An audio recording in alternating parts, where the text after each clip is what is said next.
오늘 말씀은 창세기 46장 보겠습니다. 창세기 46장 26절부터 27절까지 잡았거든요. 우리 한 목소리로 같이 읽어보겠습니다. 시작. 야곱과 함께 애굽에 들어간 자는 야곱의 며느리들 외에 66명이니 이는 다 야곱의 몸에서 태어난 자이며 애굽에서 요셉이 낳은 아들은 2명이니 야곱의 집 사람으로 애굽에 이른 자가 모두 70명이었더라. 아멘. 자, 오늘은 제가 약속의 성취라는 제목으로 오늘 말씀을 나눌 텐데요. 46장을 다 설교하겠습니다. 한번 앞에서부터 찾아보도록 하겠습니다. 1절을 보니까요. 1절을 보니까 어떤 내용이 나오냐면 이스라엘이 모든 소유를 이끌고 애굽으로 떠나는데 브엘세바에 도착했다는 말이 나와 있어요. 브엘세바. 여러분, 브엘세바는 어느 곳입니까? 기억이 나죠? 마치가 아니죠. 야곱의 아버지 이삭이 창세기 26장에서 하나님을 만나서 하나님께 예배했던 장소예요. 그래서 하나님께서 이삭에게 나는 너의 아버지 아브라함의 하나님이다 하면서 나타나 주셨던 곳입니다. 근데 그 표현도 우리가 그때 당시 살펴봐야했는데, 그때 이삭아 나는 내 하나님이다 이렇게 나타나면 좋은데 어떻게 나타났어요? 창세기 26장에서 브엘세바에서 나는 너의 아버지 아브라함의 하나님이다 이렇게 나타나셨어요. 오늘도 그 패턴이 같이 동일하게 이루어짐을 볼 수 있어요. 그 패턴을 보니까 1절 볼게요. 2절 볼게요. 2절 보니까 뭐라고 나왔냐면은 3절이네요. 하나님이 이르시되 나는 하나님이라 네 아버지의 하나님이니. 창세기 26장에서 브엘사바에서 만나 주셨던 하나님, 이삭을 만나 주셨던 하나님도 나는 너의 아버지 아브라함의 하나님이다 이렇게 나타나셨는데, 오늘 창세기 46장에서 세월이 한참 흘렀죠. 야곱이 애굽에 가는 길에 브엘세바에 들려서 희생 제사를 드렸더니 어떻게? 똑같은 패턴으로 나는 너의 아버지 하나님이다 라면서 나타났어요. 이것은 지난번에도 제가 이 구절에서 언급되었지만 약속의 영속성을 강조하기 위한 하나님의 그런 표현이라고도 볼 수 있고요. 그 다음에 또 뭐라고 했어요? 우리 아버지가 그렇게 섬겼던 하나님, 그렇죠? 이삭의 입장에서는 자기 아버지 아브라함이 그렇게 섬겼던 하나님을 이삭이 봤잖아요, 평생. 그런데 하나님이 나타나셔서 나는 너의 아버지 하나님이다라고 딱 자기 자신을 나타내셨을 때, 이삭이 받는 그 뭐라고 그럴까요? 은혜 또는 그 위엄, 이게 얼마나 컸겠냐 말이야. 그렇구나. 우리 아버지가 그토록 평생 섬겼던 하나님이시구나. 말로만 듣던 하나님을 내가 직접 눈으로 보는 현상이 일어난다. 그런 걸 제가 그때도 말씀드렸는데, 오늘도 똑같이 적용된다고 볼 수 있습니다. 자, 그래서 1절에 보니까 이삭이 하나님께 희생 제사를 드렸다고 그랬어요. 희생 제사라는 거는 뭡니까? 그냥 제사 드리는 게 아니에요. 제물에 희생이 있어야 되는 거죠. 짐승을 잡아서 제사를 드렸다는 것을 알 수 있습니다.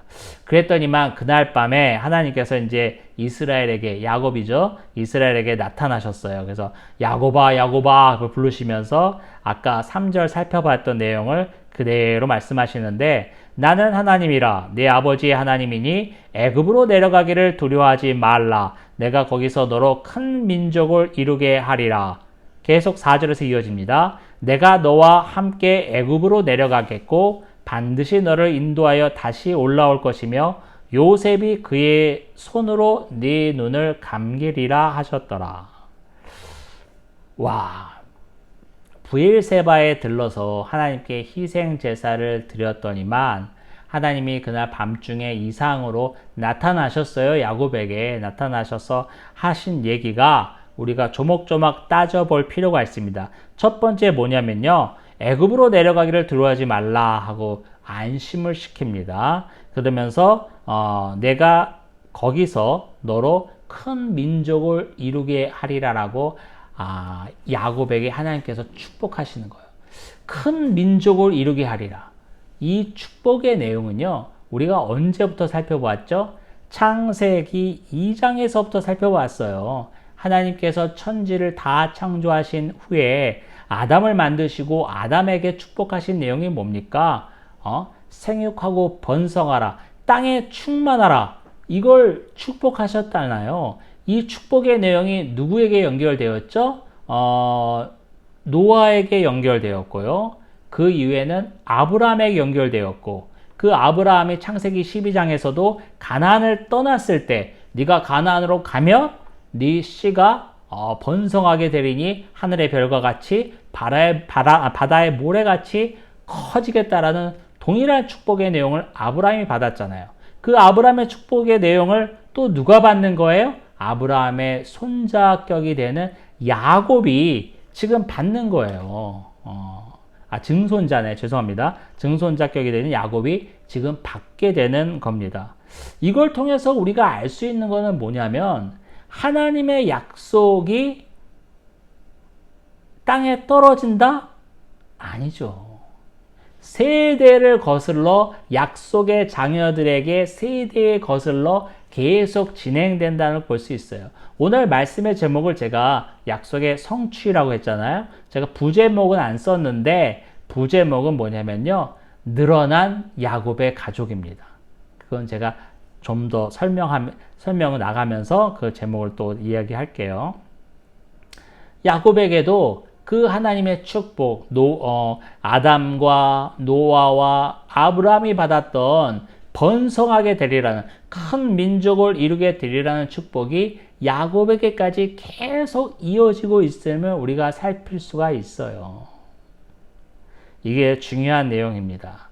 그리고 또 뒤에가 중요한데요. 4절에 보면 내가 너와 함께 애굽으로 같이 가겠고 임마누엘의 하나님을 강조하는 거죠. 함께 하시겠다라는. 그 다음에 또 나는 그 다음에 또 뭐냐면 너를 인도하여 다시 올라올 것이며, 이게 중요합니다.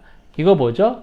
지금은 기근이 너무 심해서 가나안 땅에서 다 말라 죽게 생겼으니까 모든 식수를 끌고 총리가 된 야곱의 초청도 있고 하니 애굽으로 내려가고 있는 거잖아요. 애굽으로 내려가지만 거기서 영원히 거주하는 것이 아니라 약속의 땅은 어디죠? 가나안이죠. 애굽에서 영원히 거주하면 성경 자체가 맞지 않는 거예요. 약속의 땅 가나안이 되지 않는 거예요.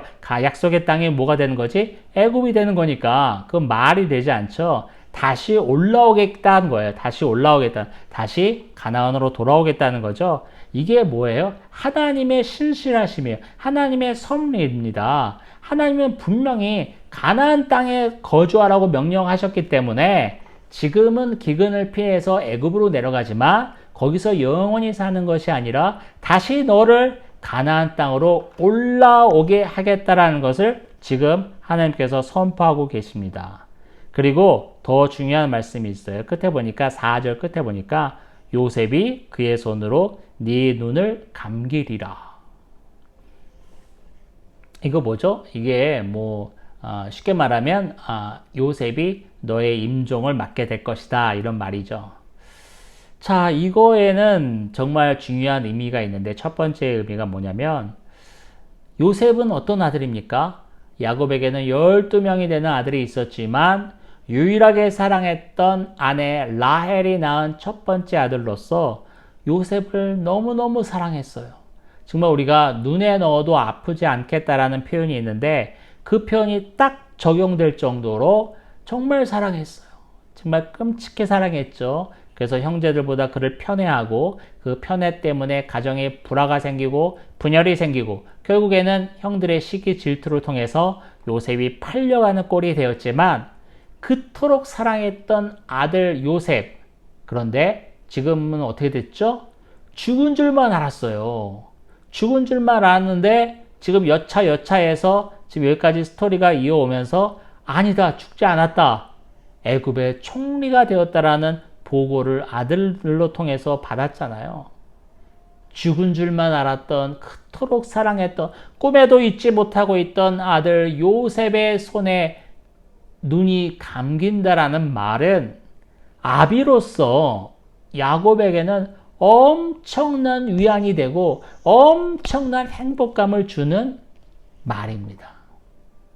그리고 두 번째 볼 것은 뭐냐면 눈을 감기리라 이런 말을 했는데, 야곱은 유난히 눈, 이거 보는 거, 깜박깜박 보는 거, 이 눈에 연관이 많아요. 한번 살펴볼까요?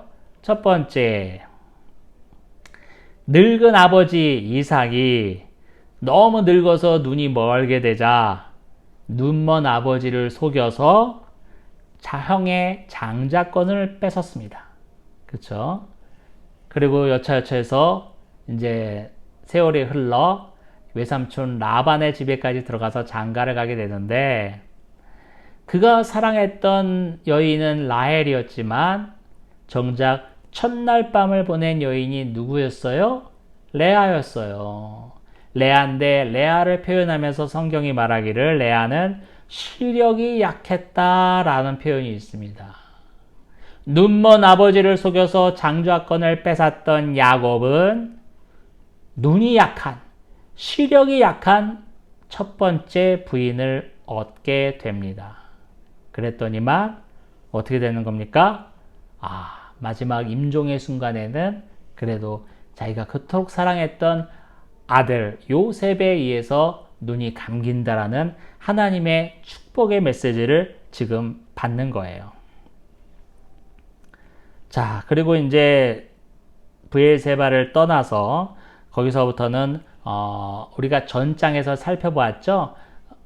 애굽의 바로가 보낸 수레를 타고 이제 모든 식구가 이제 이동을 합니다. 이동을 하면서 쭉쭉 내려가는데, 그 이후에는 이제 거기까지 이동한 야곱의 식구들이 소개되는 장면이 나와 있어요. 소개되는 장면이 나와 있는데, 8절에 보니까 애굽으로 내려간 이스라엘 가족의 이름은 이러하니라 하면서 야곱의 아들들 첫 번째 아들 장자죠. 르벤부터 시작해서 르시, 레유, 시므온, 유다, 시므온, 그 다음에 레위, 유다에 이르기까지 계속 아들과 그 아들이 낳은 아들, 손자죠. 손자들의 이름이 명명되면서 아들 루벤이 낳은 아들 누구, 시므온이 낳은 아들 누구 하면서 이들의 명단이 다 애굽에 내려간 자들이라는 것을 성경이 기술하고 있어요. 그런데 여기서 중요하게 살펴볼 게 있어요. 뭐냐면요, 18절이랑 15절이에요.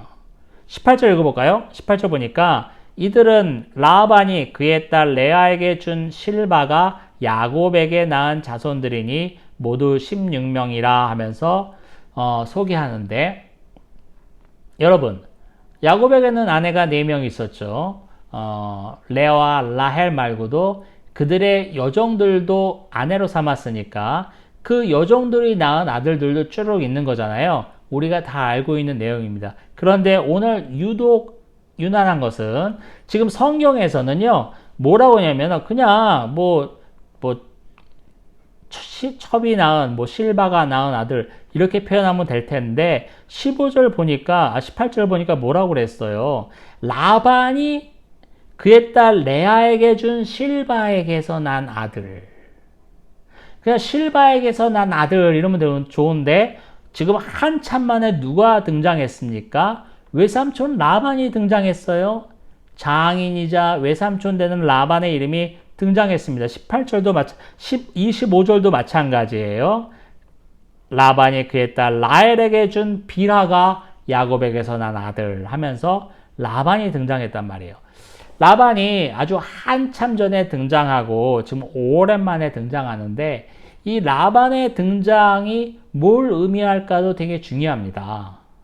첫 번째는 뭐냐면요, 제가 보기에는 외삼촌이자 장인인 라반의 이름이 등장했다는 것을 통해서 우리는 독자로 하여금 우리가 외삼촌 라반의 집에서 있었던 일로 이야기의 초점이 돌아가게끔 하고 있어요. 그러면서 뭐냐면 상당히 그때와 지금이 비교되는 거거든요. 외삼촌 라반의 집으로 갔을 때, 장가들러 갔을 때 야곱은 정말 홀몸이었잖아요. 아무것도 가진 것 없는 홀몸으로 외삼촌 라반의 집으로 투벅투벅 한 달 넘게 걸리는 거리로 내려갔다고 제가 설교했습니다. 그때는 홀몸으로 내려갔어요. 정말 외삼촌 라반을 만나게 될지 한 800km 떨어진 곳까지 이동하는 거니까 그 안에 들짐승의 해를 당할 수 있고 도적대의 해를 당할 수 있는데 정말 목숨을 유지하면서 외삼촌 라반의 집에나 도착할 수 있을지, 도착한들 거기서 외삼촌 라반의 집을 찾을 수 있을지, 또 찾은들 정말 하나님의 명령대로, 아버지의 명령대로 내가 좋은 색시를 만날 수 있을지, 그때 당시 야곱으로 돌아가면 그게 확신이 왔을까요? 아니야. 확신이 안 왔을 거예요. 그러니까 아버지가 가라고 그러니까 여기 가나안 여인들 취하지 말고 거기 가서 장가들 처자를 구해라고, 외삼촌네 집에서 구하라고 하니까 그냥 투벅투벅 내려갈 수도 있었어요. 얼마나 외로운 신세였을까? 얼마나 무서운 처지에 있었을까? 그러나 지금은 어떻죠? 야곱의 식솔들이 우리 뒤에 나오지만 70명이나 되었어요. 야곱의 아들들, 그 아들들의 며느리, 그 며느리 사이에서 낳은 손자들이 다 합쳐서 70명이나 되었단 말이야. 여기서 오늘 라반의 이름이 등장한 것은 우리로 하여금, 독자로 하여금 외삼촌 라반의 집을 투벅투벅 걸어가던 야곱을 연상시키면서, 그때는 빈몸으로 두려움에 떨어서 내려갔지만 지금은 어떻게 됐어요?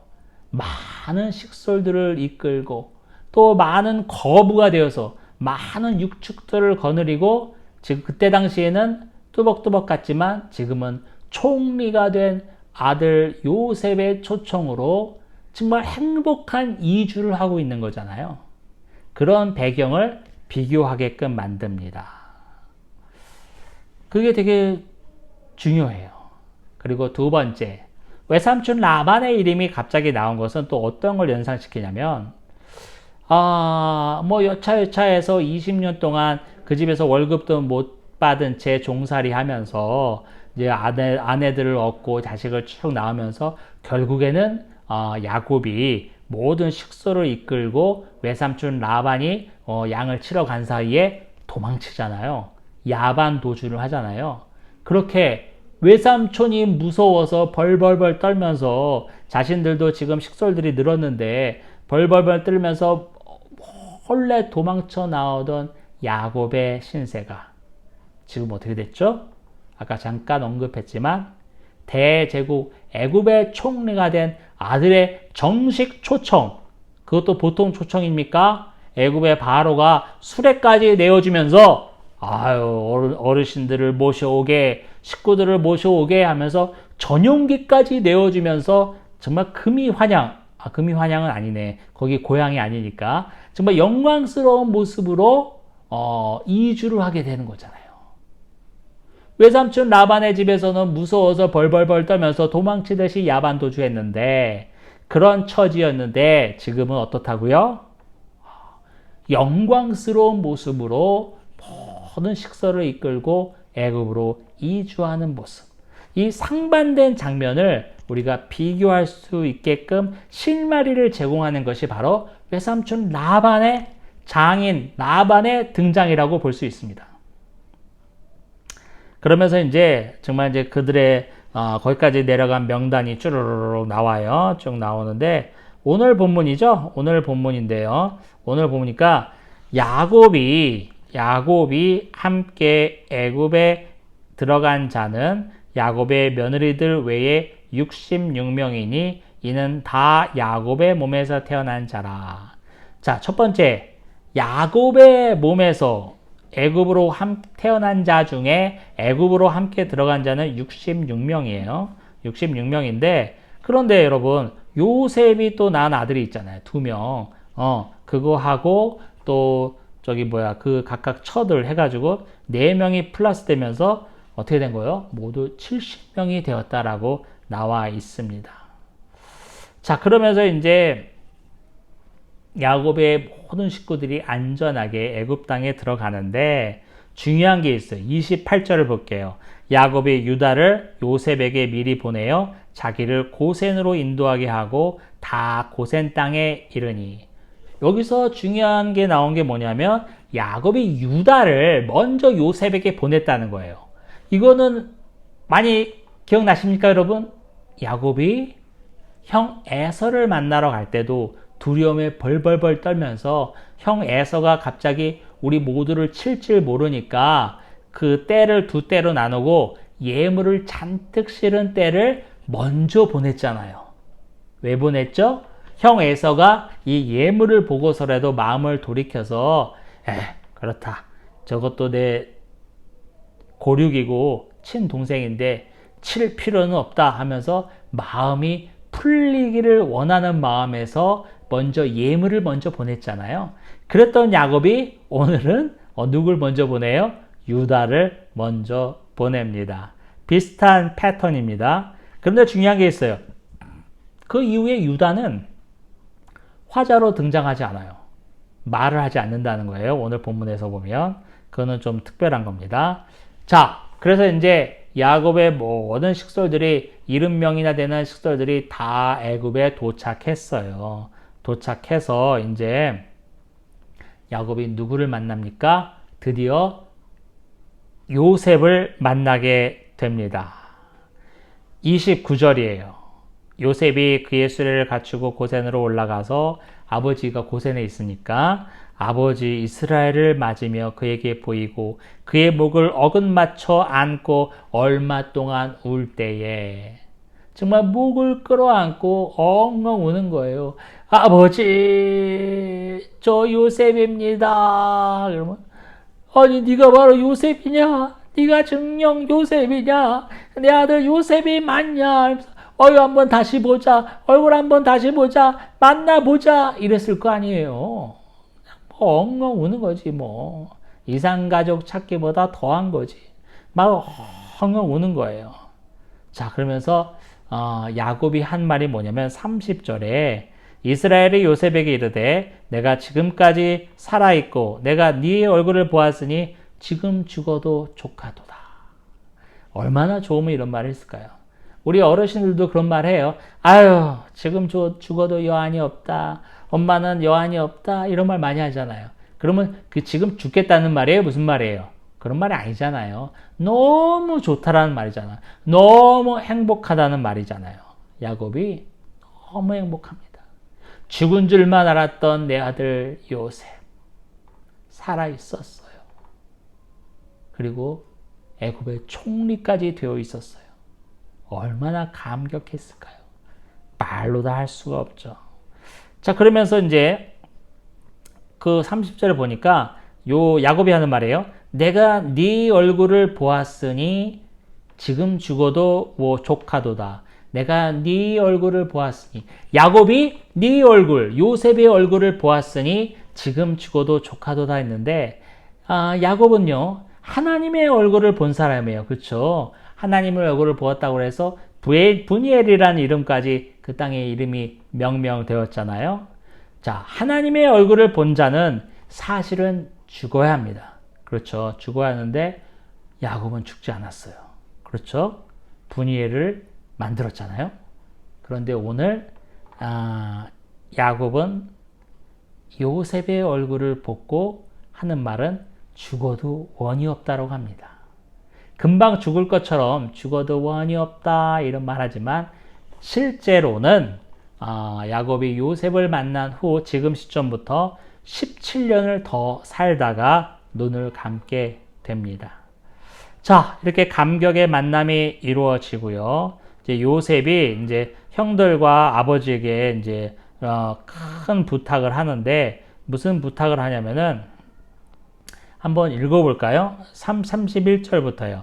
31절부터 우리가 34절까지 한 목소리를 한번 읽어볼게요. 시작. 요셉이 그의 형들과 아버지의 가족들에게 이르되 내가 올라가서 바로에게 아뢰어 이르기를 가나안 땅에 있던 내 형들과 내 아버지의 가족이 내게로 왔는데 그들은 목자들이라 목축하는 사람들이므로 그들의 양과 소와 모든 소유를 이끌고 왔나이다 하리니 바로가 당신들을 불러서 너희 직업이 무엇이냐 묻거든 당신들은 이르기를 주의 종들은 어렸을 때부터 지금까지 목축하던 자들이온데 우리와 우리 선조가 다 그러하니 하소서. 애굽 사람은 다 목축을 가증히 여기나니 당신들이 고센 땅에 살게 되리이다.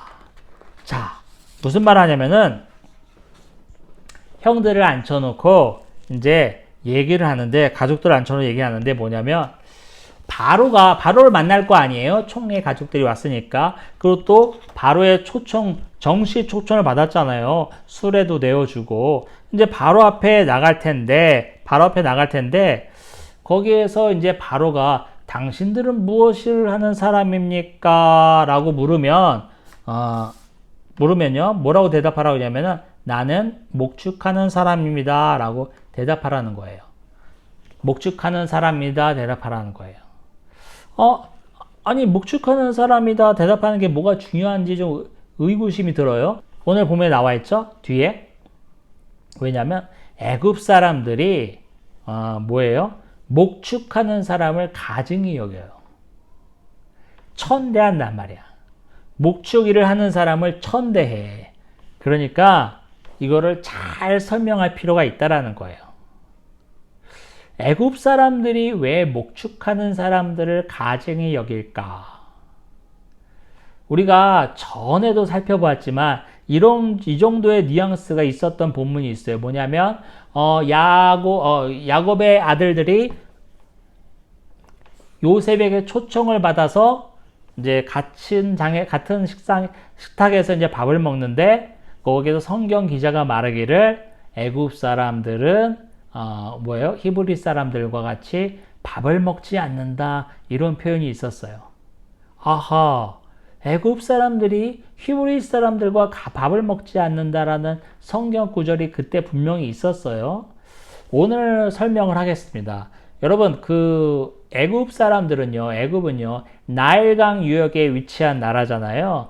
엄청나게 큰 강 나일강이 흐르고 있고 나일강 하류 삼각주에 물이 마르지 않는 농토가 있었어요.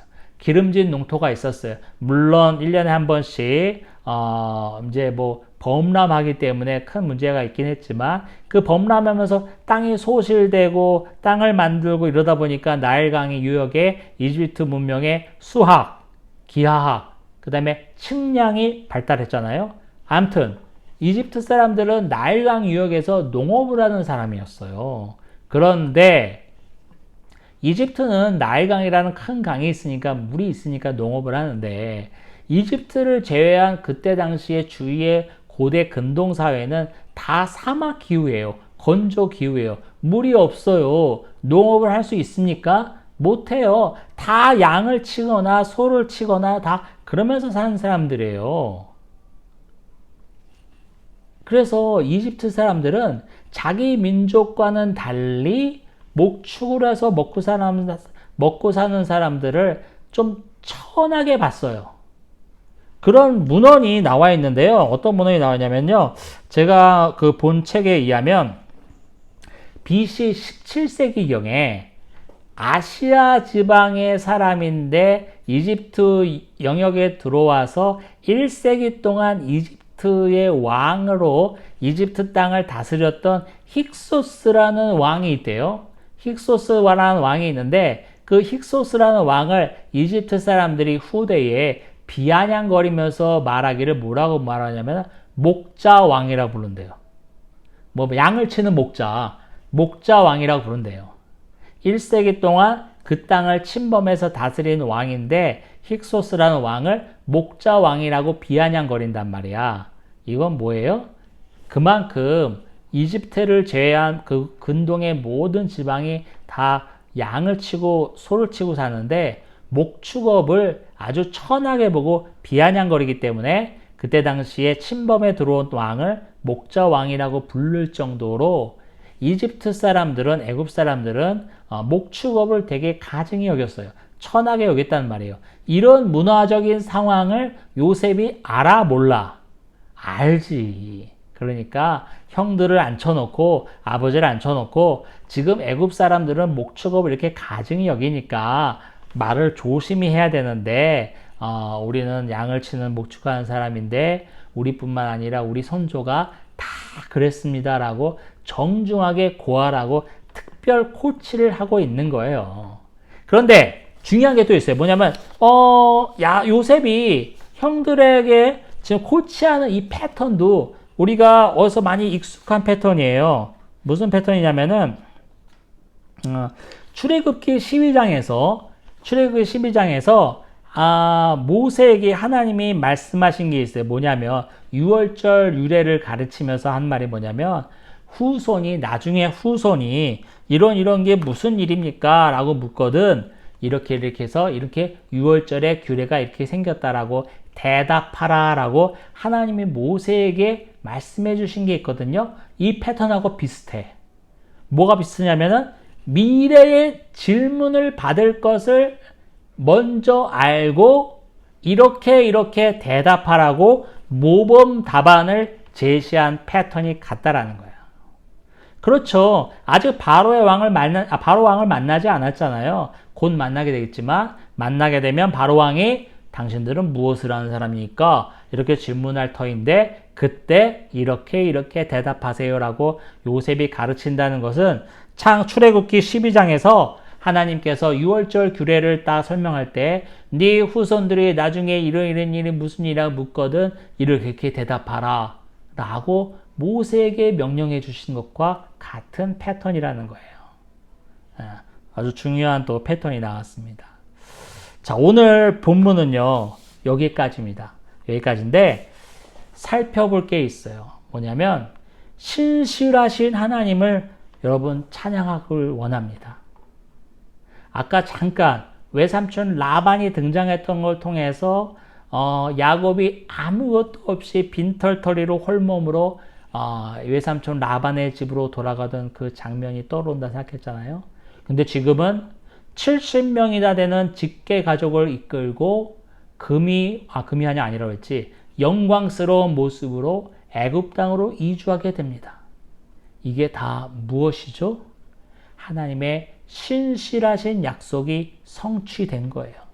분명히 하나님께서는 아브라함에게, 이삭에게, 야곱에게 네 자손들이 번성하게 되리라, 늘어나게 되리라는 축복을 하셨어요. 야곱이 그 축복대로 혼자 홀몸으로 라반의 집에 들어갔지만 지금은 70명이나 되는 직계가족을 이끌고 애굽으로 들어가는 큰 영광을 얻게 되는 겁니다. 그 사이에 우리가 많은 내용을 살펴봤잖아요. 외삼촌 라반에게 사기도 당하고 뭐 임금도 안 주고 뭐 아내들끼리 싸움박질 일어나고 또 누가 애를 낳는다고 그러니까 막 여종을 들여보내지 않냐 이런 일이 일어나면서 또 몰래 외삼촌 라반의 집에 도망치다가 잡히고 니네가 드라빈 훔쳐갔냐 그러면서 오해가 풀리고 형 에서를 만나서 죽을 것 같이 발발발 떨었는데 그에서 하나님께서 해소해 주시고 얼마나 많은 일이 있었어요. 얼마나 많은 우여곡절이 있었냔 말이야. 그때는 하나님의 약속이 이루어질 것 보이지가 않아요. 그러나 결국은 어떻게 됐어요? 하나님의 약속이 땅에 떨어지지 아니하고 정말 야곱의 식솔들이 번성하게 됐잖아요. 우리도 마찬가지입니다. 지금 다들 어려운 시기를 보내고 있어요. 코로나 시대를 맞아서 어려울 수도 있고 또 각자의 가정사 때문에 또 직장의 일 때문에 사업의 일 때문에 가슴앓이 하고 있는 분들도 참 많이 계실 겁니다. 제가 오늘 본문을 통해서 말씀드리고 싶은 것은 하나님의 약속의 성취를 믿자는 거예요. 우리를 그냥 내버려 두시지 않겠다고 말씀하셨잖아요. 너는 내 아들이라고 말씀하셨잖아요. 너를 끝날까지 지키고 인도하리라는 말씀하신 하나님이 계시잖아요. 왜 하나님이 말씀 안 하신 것처럼 두려워하고 있습니까? 떨고 있습니까? 의심하고 있습니까? 낙담하고 있습니까? 야곱의 인생을 우리가 하나씩 살펴보았지만 정말 어려운 일, 수많은 일 당할 때는 하나님의 약속이 보이지도 않아. 그렇죠? 말씀하신 적이 있는지 기억도 나지 않아요. 그렇죠. 우리도 마찬가지입니다. 우리 각자의 삶 속에서 어려움을 당하게 되면 하나님이 계시는지 보이지도 않습니다. 도대체 하나님이 보고는 계시는 건지, 하나님이 어떻게 나한테 이런 일을 허락하시는지 이해 가지 않을 때가 한두 번도 아닙니다. 그때는 그럴 수 있어요. 그러나 우리가 궁극적으로 믿고 신뢰해야 되는 것은 그런 순간에도 하나님이 나를 놓고 계시지 않는다는 것입니다. 하나님이 놓은 것처럼 보이지만 하나님이 나를 보고 있지 않은 것처럼 보이는 순간에도 하나님이 나를 보고 계심을 우리가 믿고 신뢰합시다. 그 하나님은 절대로 저와 여러분을 홀로 내버려 두지 않을 겁니다. 반드시 야곱을 이끌어내셨던 하나님이 우리도 반드시 이끌어내실 거예요.